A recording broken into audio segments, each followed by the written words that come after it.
কাউকে বিনা কারণে দুঃখ দিতে নাই। বাঁধাকপি, কালকে হয়তো তোমাকে আমি একটু বেশিই বলে ফেলেছি, তাই না? তাই দুঃখটা দূর করার জন্য আজ তোমাকে নিয়ে চলে আসলাম। ফুলকপি হোক, বাঁধাকপি হোক, তোমরা দুজন হলে শীতের সবথেকে ফেমাস সবজি। এমন দিন নেই যে তোমাদের কোনো ঘরে রান্না হয় না দুজনকে, বা অনুষ্ঠান বাড়িতে। তাই তোমার দুজনকে ভালো রাখার জন্য পরপর আমি দুটো ভিডিও দিলাম। কালকে দিয়েছিলাম ফুলকপির, আজকে দিলাম তোমার। তাই কেউ মন খারাপ করো না। আজ তোমার নতুনভাবে নতুন রূপে রেসিপিটি করছি। কালকেও ফুলকপির রেসিপিটি নতুন ধরনের করেছিলাম। একঘেয়েমি তরকারি কারোর বানাতেও ভালো লাগে না, খেতেও ভালো লাগে না। তাই নতুনভাবে তোমাকে আজ আমি বানিয়ে দেখাচ্ছি। সবাই পুরো ভিডিওটা দেখে তোমাকে রান্না করবে বাড়িতে, আর সবাই ভালো মতো খাবে। বাড়িতে সবাই ভালো মতো খেয়ে তোমাকে বলবে, খুব ভালো খেয়েছি বাঁধাকপিটা আজকে। নমস্কার বন্ধুরা, আজকের আমার এই বাঁধাকপির রেসিপিতে সকল বন্ধুদের জানাই স্বাগতম। আপনারা পুরো ভিডিওটা দেখুন। আমি এখন শুরু করছি এই রেসিপি। কড়াই বসিয়ে দিয়েছি, তেল দিয়েছি, ওর মধ্যে আমি তেজপাতা, গোটা শুকনো লঙ্কা আর দিলাম জিরা ফোড়ন। এগুলো একটু ভালো করে ভাজা হয়ে গেলে আমি দিয়ে দিলাম ছোলার ডাল। এটা আগের থেকে ভিজিয়ে রেখেছিলাম 2 ঘন্টা আগে, ভালো করে ধুয়ে এটার মধ্যে দিয়ে দিলাম।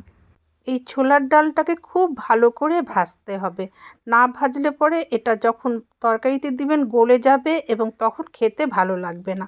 এটা সিদ্ধ হবে এবং গোটা থাকবে, সেরকম ভালো করে ভেজে নিতে হবে।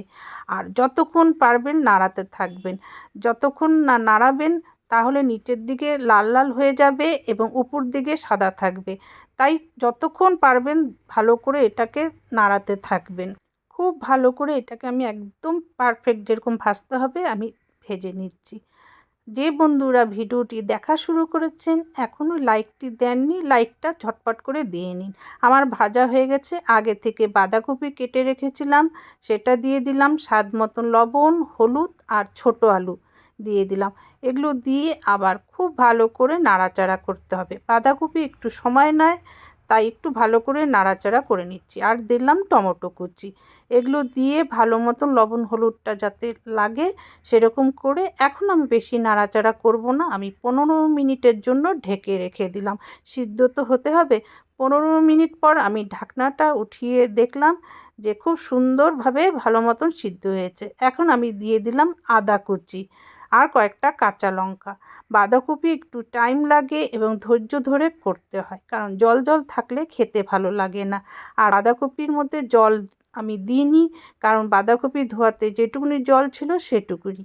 এখন দিয়ে দিলাম একটু চিনি। চিনিটা আপনারা নিজেদের পছন্দ অনুযায়ী খাবেন। এক তো নিরামিষ তরকারি, আর বাঁধাকপির ঘন্টের মধ্যে একটু চিনি না দিলে খেতেই ভালো লাগে না। আমি কিন্তু এরপর বেশি কিছু মশলা দিব না। এরকমভাবেই আমি জলটা শুকিয়ে নিচ্ছি আর অনবরত নাড়িয়ে নিচ্ছি, কারণ বাঁধাকপি খুব সহজে নিচে লেগে যায়। এখন দিয়ে দিলাম আমি একটু গরম মশলা গুঁড়া। গরম মশলা গুঁড়া দিয়ে ভালো করে আবার অনবরত নাড়াচ্ছি। আমার চ্যানেলে আরেক রকমভাবে বাঁধাকপি আছে মুগ ডাল দিয়ে, সেটাও কিন্তু আপনারা দেখে নিতে পারেন। আর ভালো ভালো বাঁধাকপির রেসিপিও আছে আমার চ্যানেলে। যদি এই ভিডিও দেখে ভালো লাগলে দেখে নিতে পারেন। আগামীতে আরও ভালো বাঁধাকপির রেসিপি নিয়ে আসব। আমি এখন নামিয়ে নিচ্ছি। যে সকল বন্ধুরা ইউটিউব চ্যানেল থেকে আমার এই ভিডিওটি দেখছেন, খুব ভালো লাগলে পরে আপনারা চ্যানেলটি সাবস্ক্রাইব করে দিবেন। তার সাথে বেল বটন অন করে দিবেন। যখনই আমি কোনো নতুন ভিডিও রান্নার দিব আপনাদের কাছে নোটিফিকেশন যাবে, আপনারা এসে দেখে শিখতে পারবেন এবং বন্ধু বান্ধব পরিবারের মাঝে শেয়ার করে দিবেন। আপনাদের একটা শেয়ারে ভিডিও কিন্তু ভালো হয়। আর যারা ফেসবুক পেজ থেকে আমার ভিডিওটি দেখছেন, দেখে খুব ভালো লেগেছে, তাহলে পেজটিকে ফলো করে দেবেন। বন্ধু বান্ধব পরিবারের মাঝে এই ভিডিওটি শেয়ার করে দিবেন, ওরাও দেখে শিখতে পারবে। যারা এই ভিডিওটি দেখলো, দেখে ভালো লাগলো না খারাপ লাগলো কমেন্ট করতে কিন্তু ভুলবেন না। কমেন্ট বক্স খোলা আছে। আজ বিদায় নিচ্ছি। আপনারা ভালো থাকুন, সুস্থ থাকুন এবং বাড়ির সবাইকে ভালো রাখুন। একটা নতুন রান্না নিয়ে আমি ঠিক সময় আপনাদের মাঝে চলে আসব। ততদিনে আপনারা অপেক্ষা করতে থাকুন। আর যারা আমার এই ভিডিওটি পুরো দেখলো শিখলো তাদের জানাই ধন্যবাদ।